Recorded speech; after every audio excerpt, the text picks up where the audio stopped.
exciting times. I think our women's soccer team will hopefully be a high seed in a home game. We're hoping for that.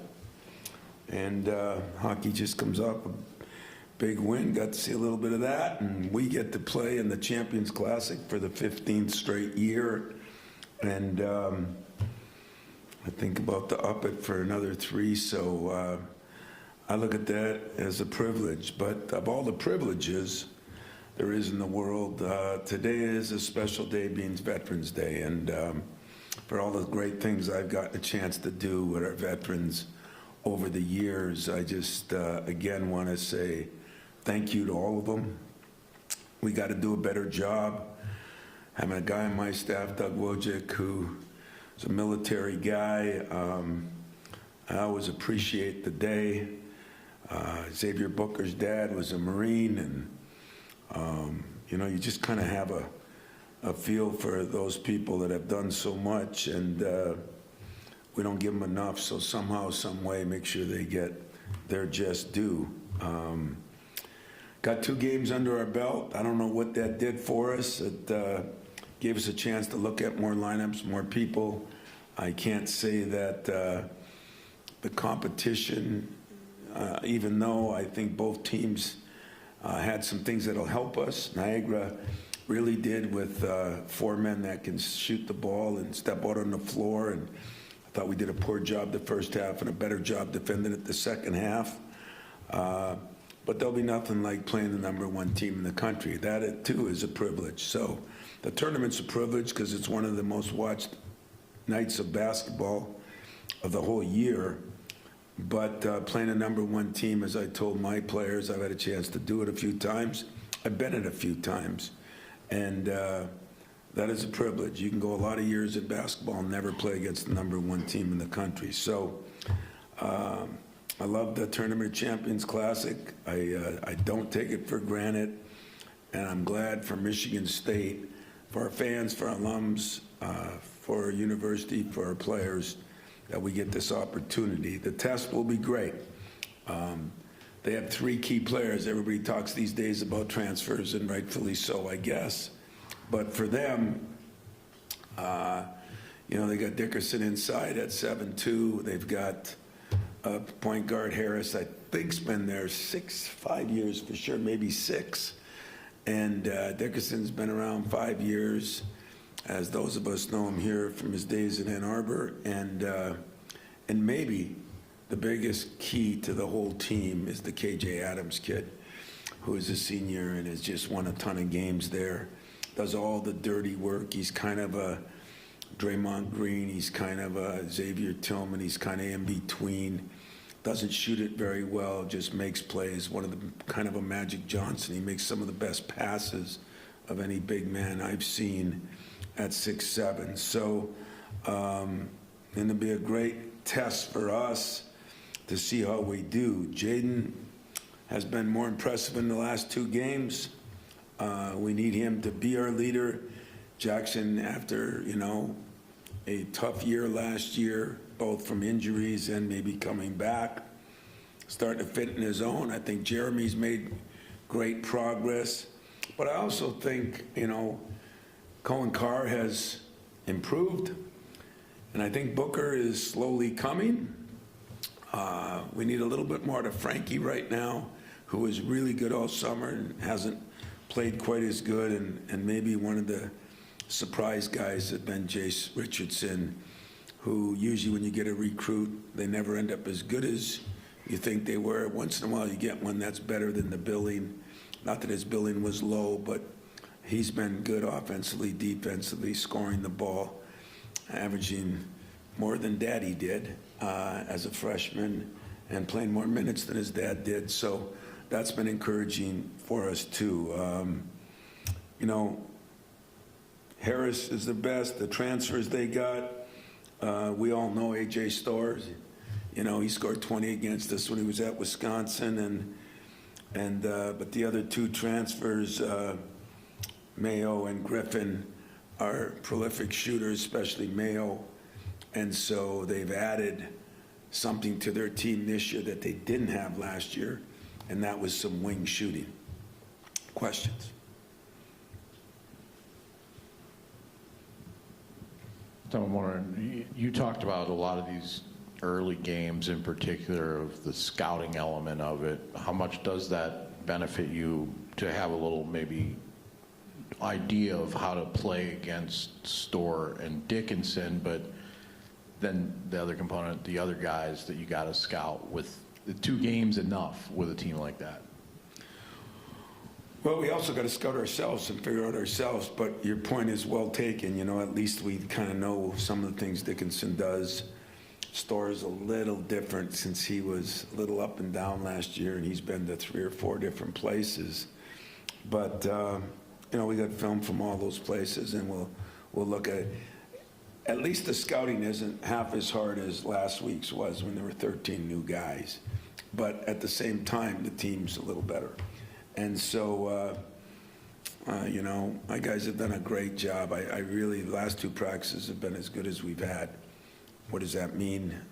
You know, it means you sleep this much better, but it really has no bearing on the game. You still got to play the game, and who knows how the lights go on, how everybody handles it differently on their team and mine. But I like where we're at right now as far as compared to where we've been the last month and a half. I think we're doing the things we need to do.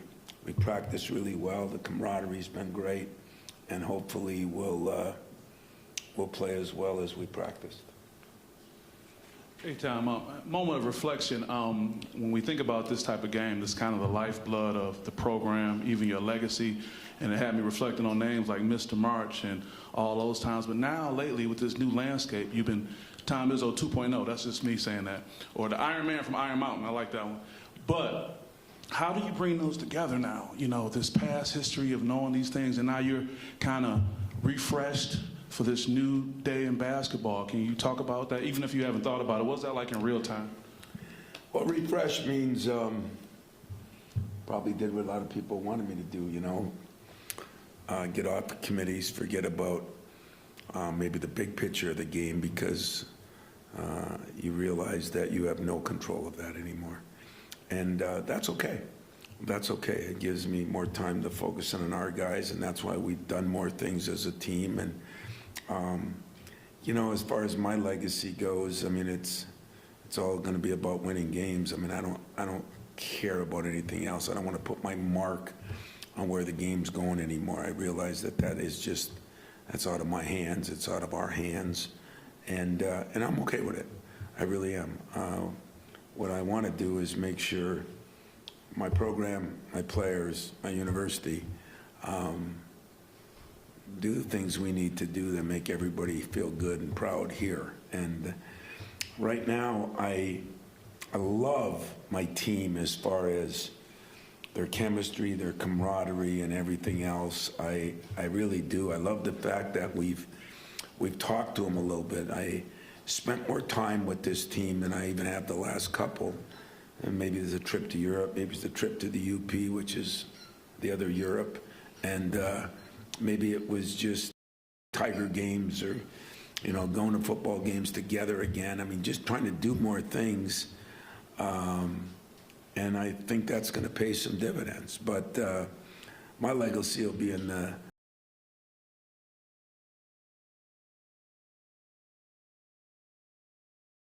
and losses are going to be very important, but they won't be the end-all, mean-all. And what I won't do this year is worry about the things I've worried about the last couple years, and I feel damn good about that. Tom, how the three-point shots really have been falling for you guys the first 2 games. How guys like Xavier and Frankie, how do you just keep their confidence going? And you know, I think they're 2 for whatever combined. Yeah, you know what? I don't know if a coach keeps confidence. Players keep confidence, you know. I mean, coaches, I got to worry about whether they graduate or get this or get that. You know, it's almost like so many things are coaches' fault. Players got to take some onus on it. And, you know, I talked to both Frankie and Book. Frankie was our most consistent scorer, highest percentage all of Europe, all summer. Book is actually, I mean, he's making progress. You know, it's not at your speed. It's not at my speed. it's not even at his speed, but he is making some progress, and we do got to get more out of them. But until we do, we got other guys that'll step up, and if they don't step up, there'll be other guys that'll be playing more minutes. That's the neat part about what I've tried to do this year. We had a meeting with all the forwards and bigs last week and told them, if some of these teams are going to play small, things might change. Be prepared. You can do one of two things. You can either guard people better, that it's harder to guard smaller guys, or you won't play as much. And I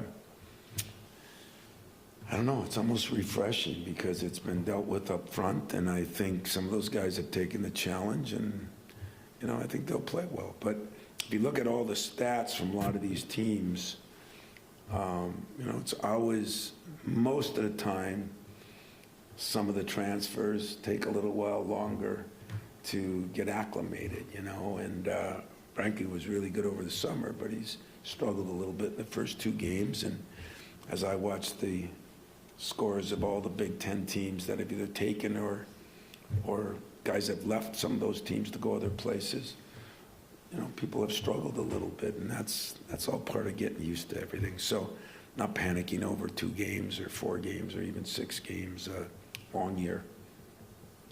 Coach, what do you remember about the threat that Hunter Dickinson has posed to your team in the past, and what maybe has changed about his game since you last faced him?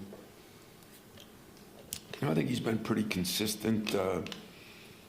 I don't see him shooting as many threes now as I thought he did at Michigan.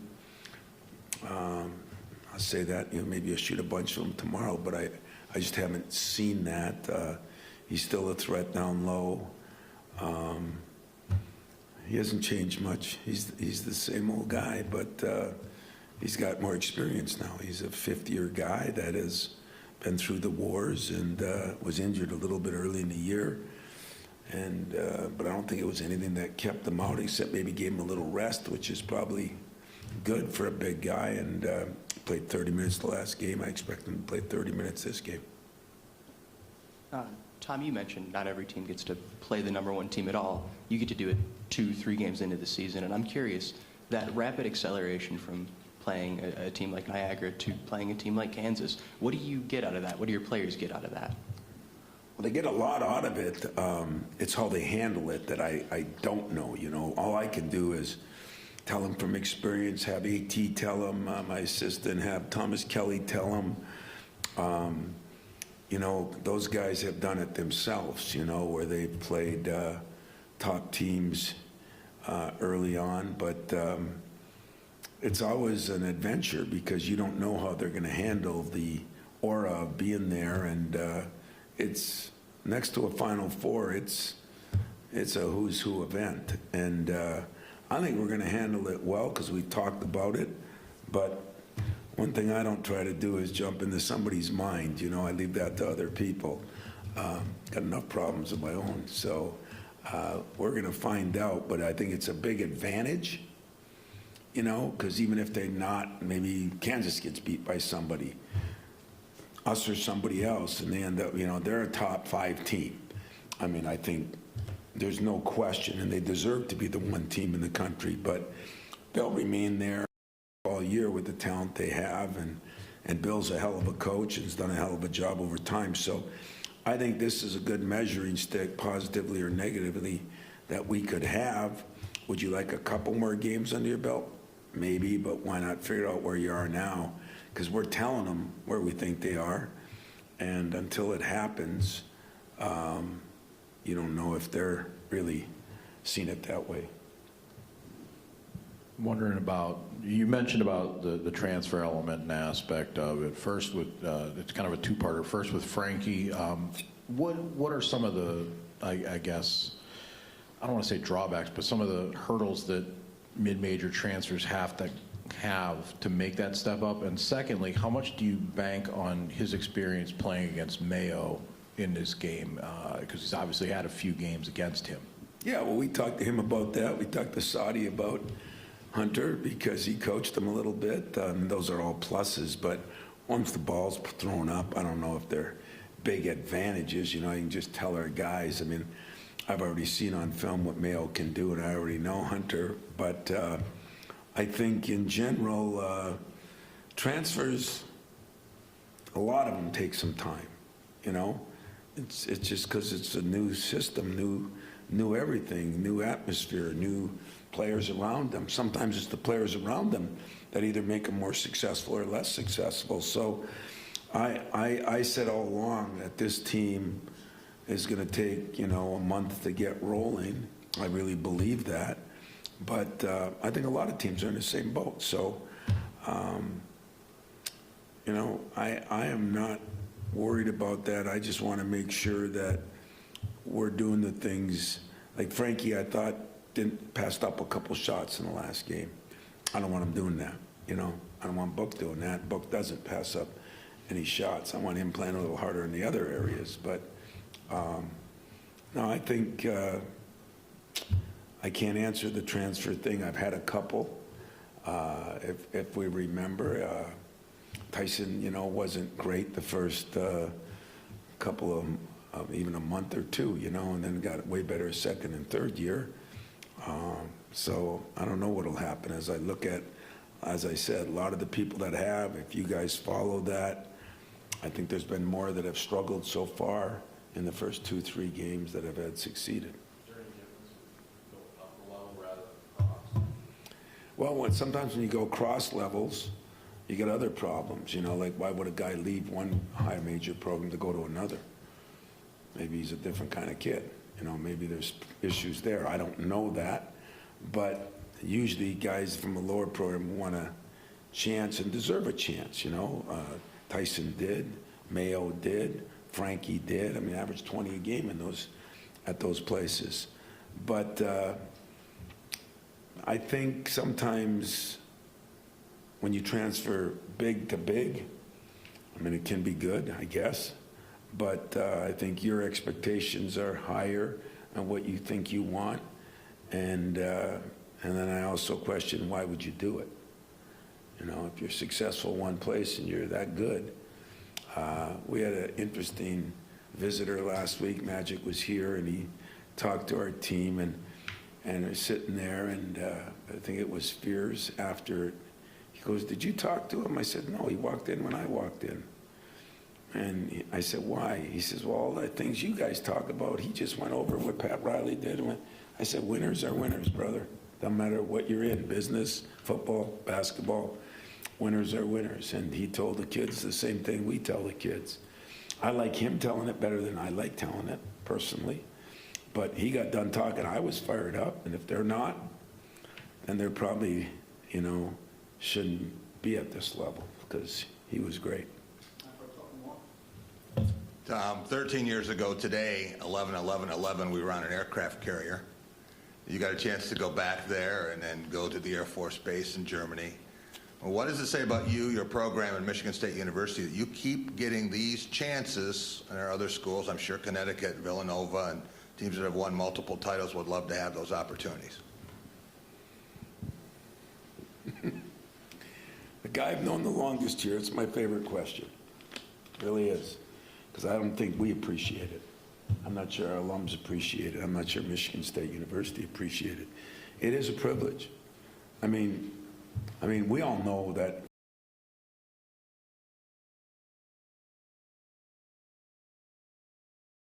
you know, and all the guys that were there, we all know about Kentucky and that. We all know that, you know, Carolina is, you know, those are some of the winningest programs, Duke, in the whole country ever. And Michigan State's right there with them for the last 15 years as far as, you know, I think we're 5-8 in the tournament. I think Duke's 8-5, and the other two are 6-7. We're the only team that played on an opponent's court that I know of. You know, we had to play Duke down there as part of it during COVID. So, you know, we've held our own, and this is a night when Michigan State people all over the world will get to watch a game and watch a night of basketball. And you're right, there's a million other programs, not just in the Big Ten, but everywhere else that would die to do this. There's a million other programs, I think, that would like to play in an aircraft carrier. But because we did the things we did, because the path's been set here, because the culture's been here, when they want to do another aircraft carrier, we get the first call and right of refusal. I think they do it because I think they appreciate our program. I think they appreciate what I believe in the military and everything, but I think they appreciate the way our university has reached out and will do things that is a little, you know, some call it gimmicky. If you've never been on an aircraft carrier with 6,000 sailors, there ain't one damn thing that's gimmicky. It's pretty impressive. It's pretty humbling. Maybe we should all do that. You know, I've gotten a chance to go to Kuwait for a week twice, and I've got to do just another call now. They want to do a reunion of the first one, which was 25 years ago, and get the same coaches back. And I'm not sure I could take another week with Gary Williams, but if it does, I'll take it.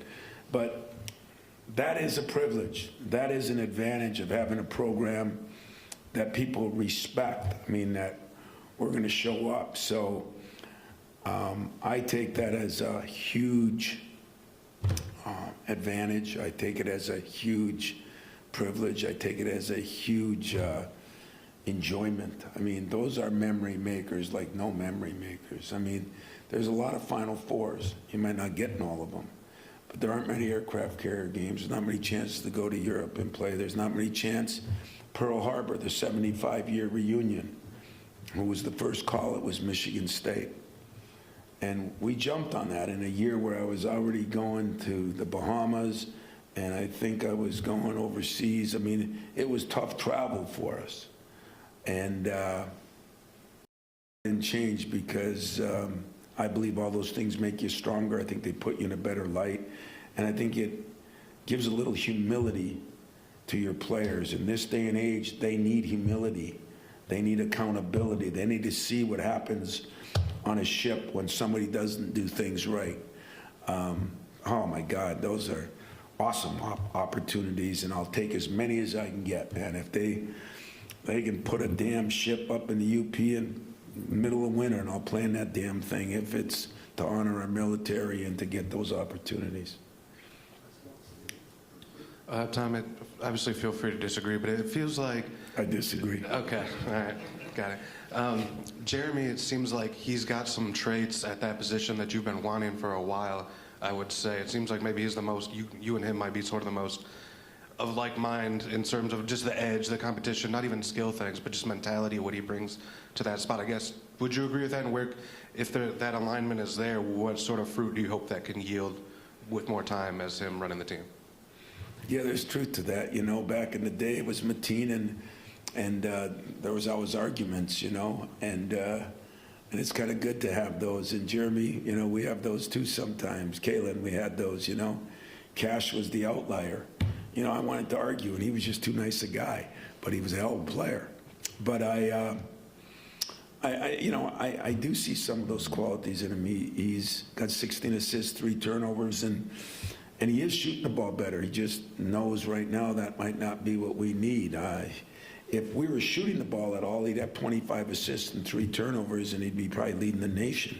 So defense is getting better and better, and he's good at that. He's still not, you know, that first move underneath, that was the first time I've seen him do something, you know, with the leg and what he's gone through.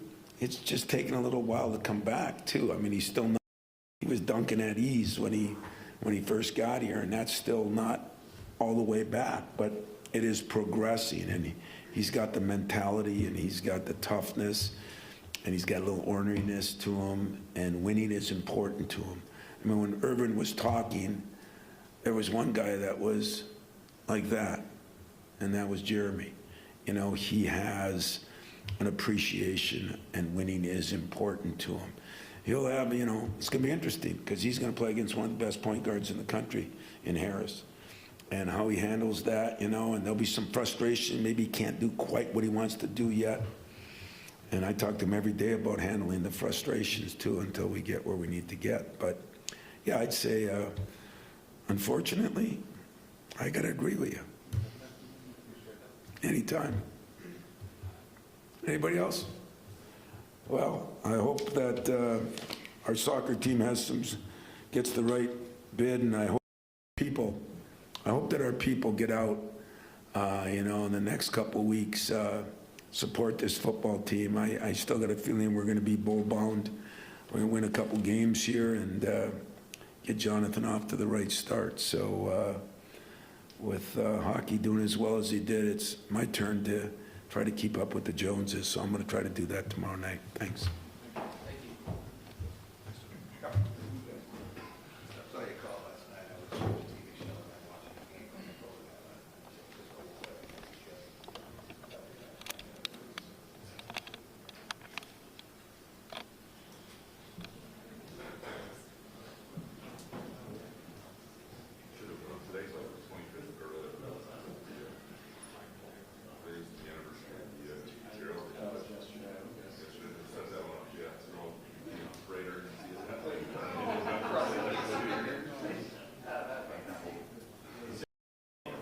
Yesterday.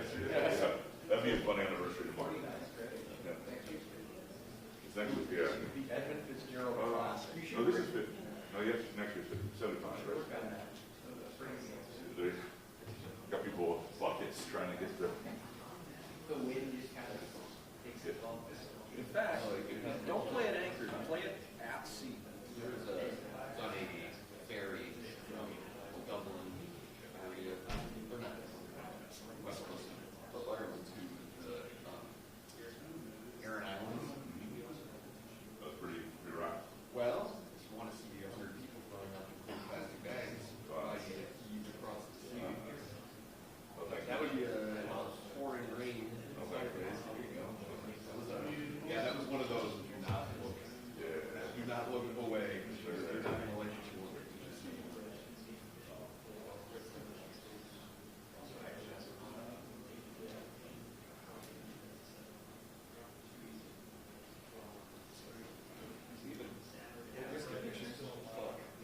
Sorry, I'll let somebody think I won't. I didn't get it. It was pretty good. It was probably so before the summer, not well this year. Probably just the second one. Some of the first one was the best one, which makes no sense. Decent, yeah. Could have been better, yeah. Probably 6 or 7 maybe. It was alright. I'll make Brian sit down.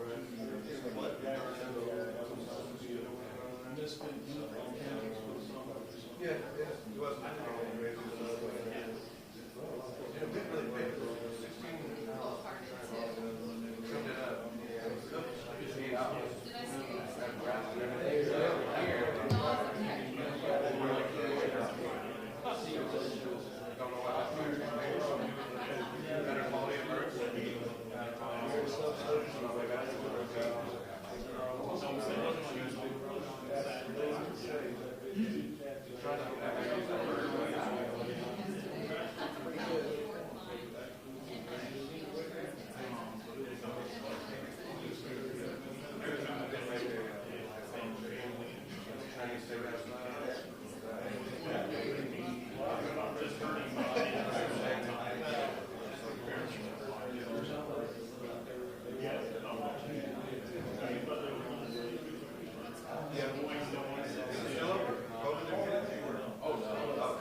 That's what happens. He makes me be a good employee.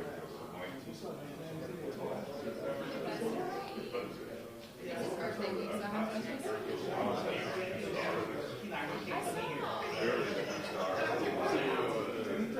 When's my trip?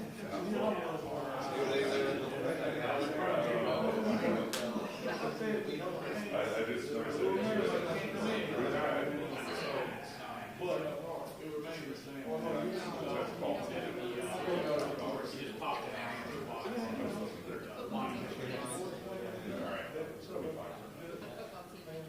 I can't stand watching. It's close, especially like your Tom area. Jimmy's House is one of my favorite things.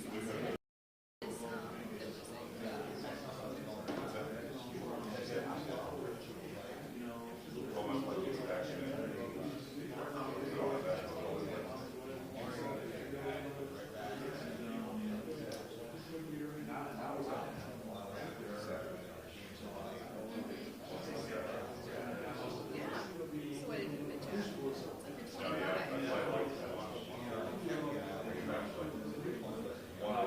what did you mention?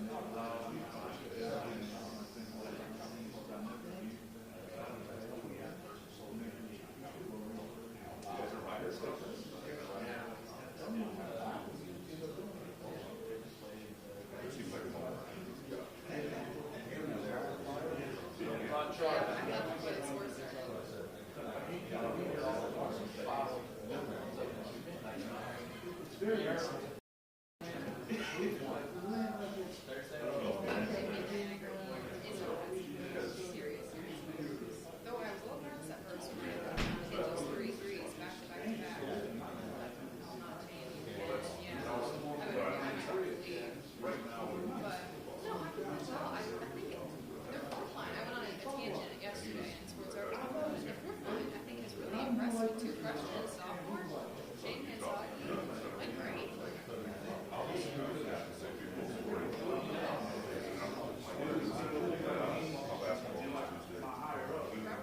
None of them at Michigan State.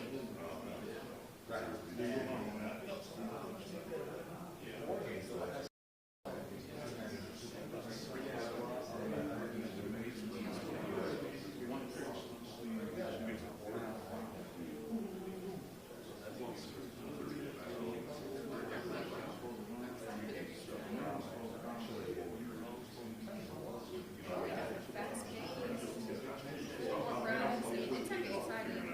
Sometimes when because there's no dunks or anything to like, get the crowd into it, get it excited.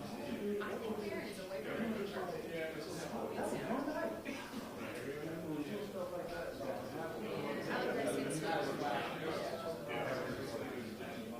Yeah, Lee Grace. I think Grace was a big pickup. I don't know how Robin caught Carolyn from Oregon,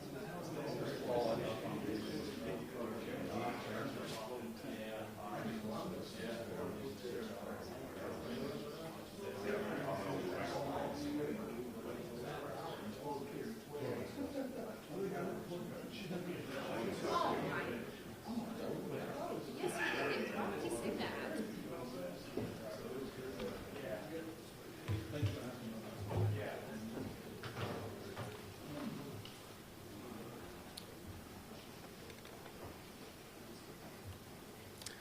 Okay.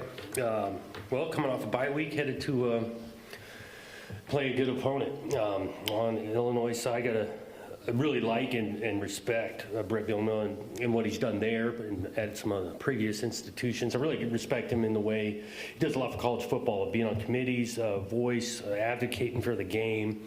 And so just, like I say, got a ton of respect for him and really his team, his current team. Good defense, veteran quarterback, create some issues for you there. And so we know this is going to be a tough challenge that we're getting ready for.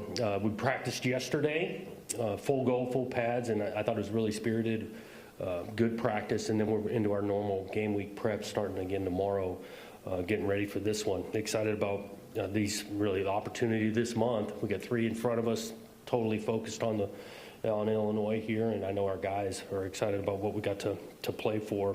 Bye week, we got a lot done recruiting-wise toward the end of the week. got a chance to enjoy the hockey game Saturday night. Awesome win. Adam's got those guys going again. Best of luck to women's soccer in the NCAA tournament. I think we'll find out today where they're headed and who they're playing. And so a lot of good going on. I think you had just Coach Izzo up here and a big-time game. And just getting started with basketball, hockey, all of it, a lot going on that's great for Michigan State.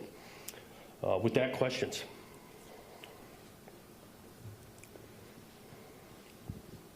Hi. There were a few players who were injured against Indiana, Aiden being one of them, Aiden Childs, Malik Spencer, Charles Brantley, Anthony Jones. Do you have an injury update on them, and were they able to practice? Aiden was able to go yesterday, so we feel pretty confident on him. We'll see what Chuck and Malik look like at the end of the week. Anthony Jones, I'm optimistic on him. Hi, Jonathan.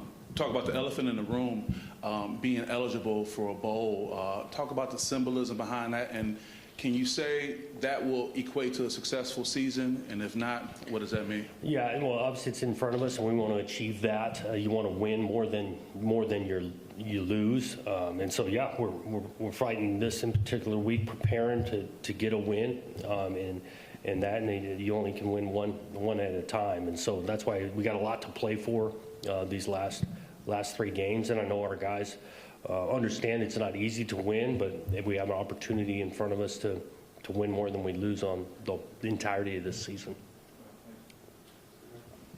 Hey, Jonathan. Did you guys do anything different over this last bye compared to the first one in terms of on-field? Yeah, I remember you guys did like the one midweek before and kind of went after it with full pads and stuff. Anything different there, or even in terms of like review or off-field stuff for coaches? Yeah, not a ton different. I mean, we practiced about the same amount Wednesday, and again, like I said yesterday, both of those were fully padded, and so that approach wasn't different. Did take a look at the the season, but the previous 3 weeks, because the last bye I think was after 6. Took a look at that. Similar in regards to recruiting. Coaches are out into high schools and watching games Thursday and Friday. So pretty similar. I'm wondering, you mentioned about the guys that got hurt in the Indiana game. Do you have any updates on Chance or Dylan, if they'll be back this year? Doubtful. No real update, but doubtful for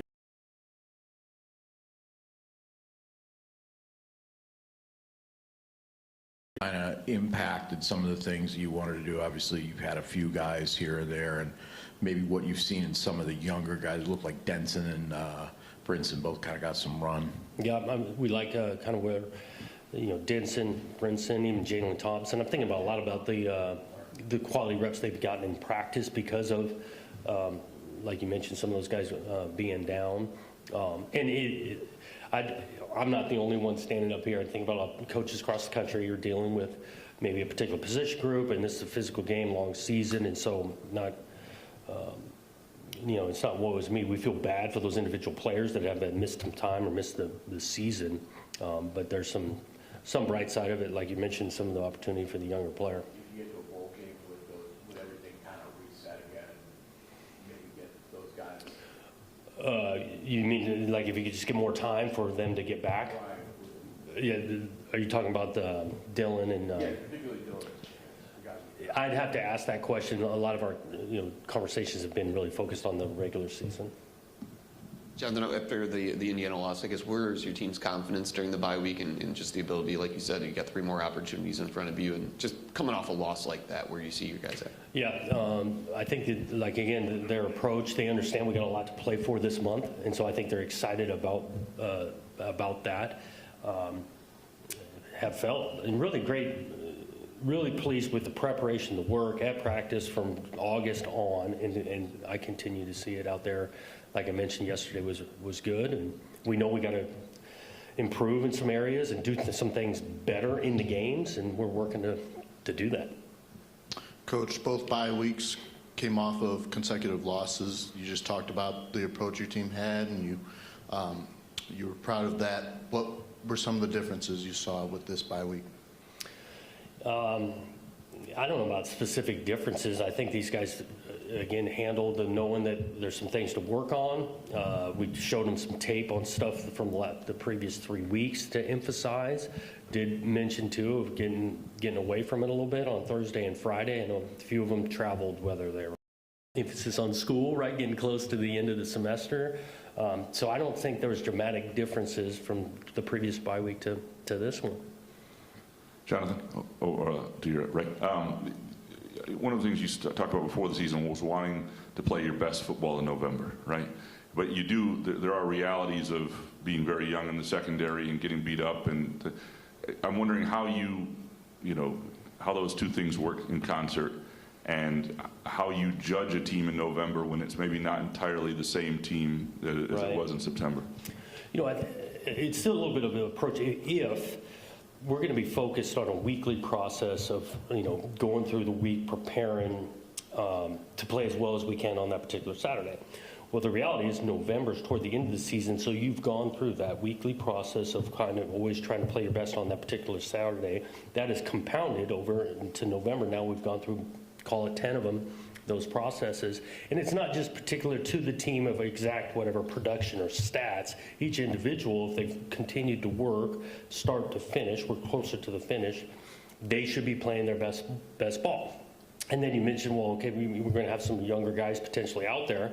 Well, they still should be playing their best, better than they were in September, in November. I'm not trying to get all deep on you, but I'm excited about this approach. And then again, it shows if we got individuals playing their best, I think that gives us the best chance to win in September. And then the games are the most meaningful in November.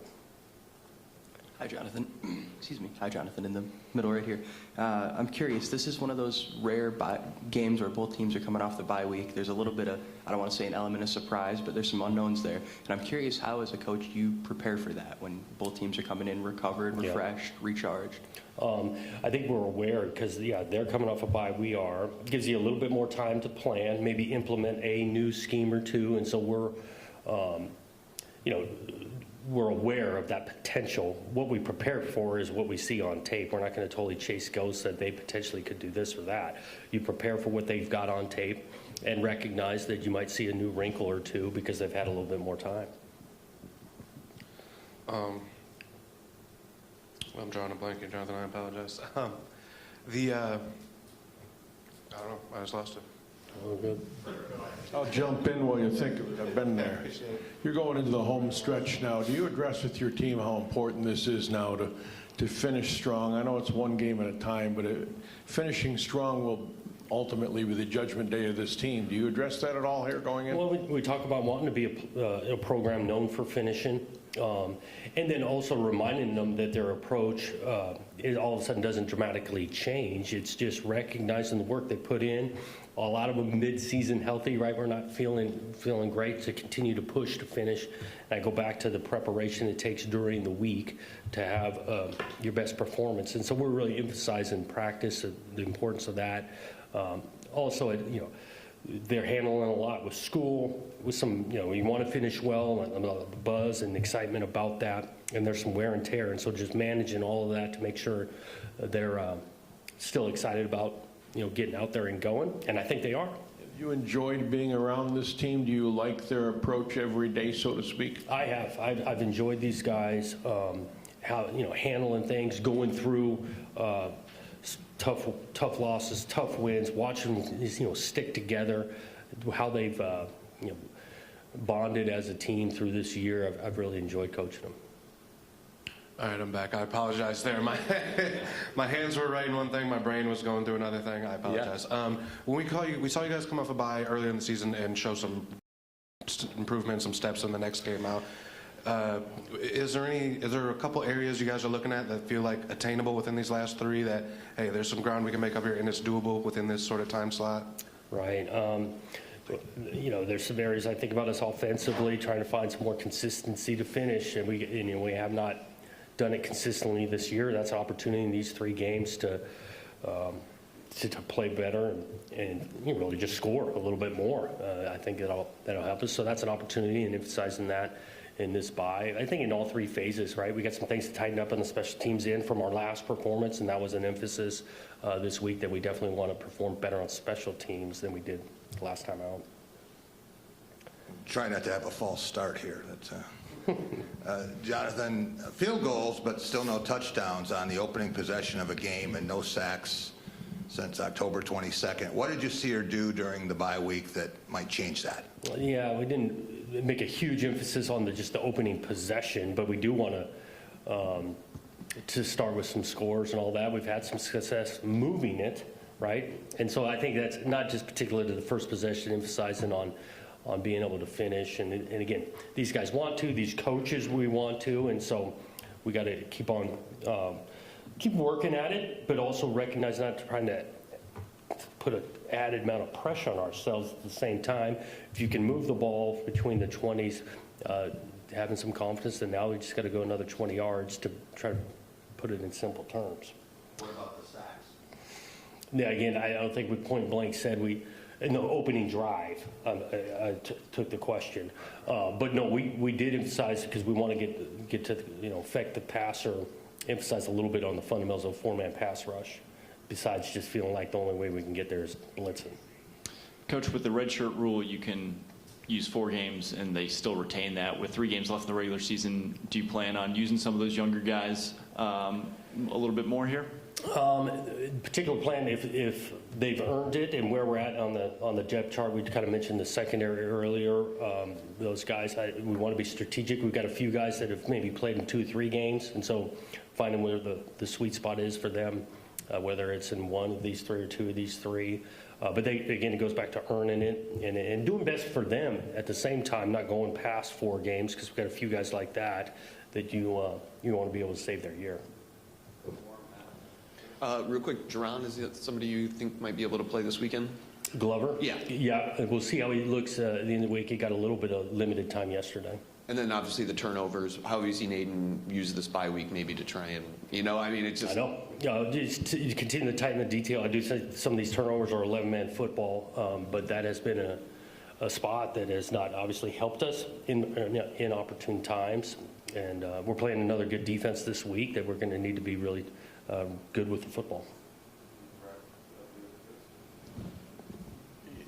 The one thing that Illinois has struggled with is the pressure. What do you feel is different maybe? Is there anything different from you guys from the first 4 games up front? Is it maybe teams are getting a little better scout on your edge players? And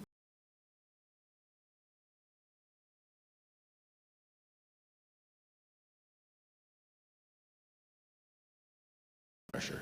Yeah, you mentioned earlier, I think there is, we're putting things out on tape, so that's schematically, but also then the skill set of the players, and so that's out there, and you've got to always be evolving. I think it goes hand in hand with, some of the coverage piece, right? We want to be, coverage and pass rush go hand in hand together, so creating some pass rush, forcing the guy to hold the ball a little bit longer in the coverage, all of that goes together, and so create some really just not always just flat out the sack, but getting the quarterback to play off time, uncomfortable, being around him, force an errant throw, and that I go back to the coverage and pressure, pass rush goes hand in hand.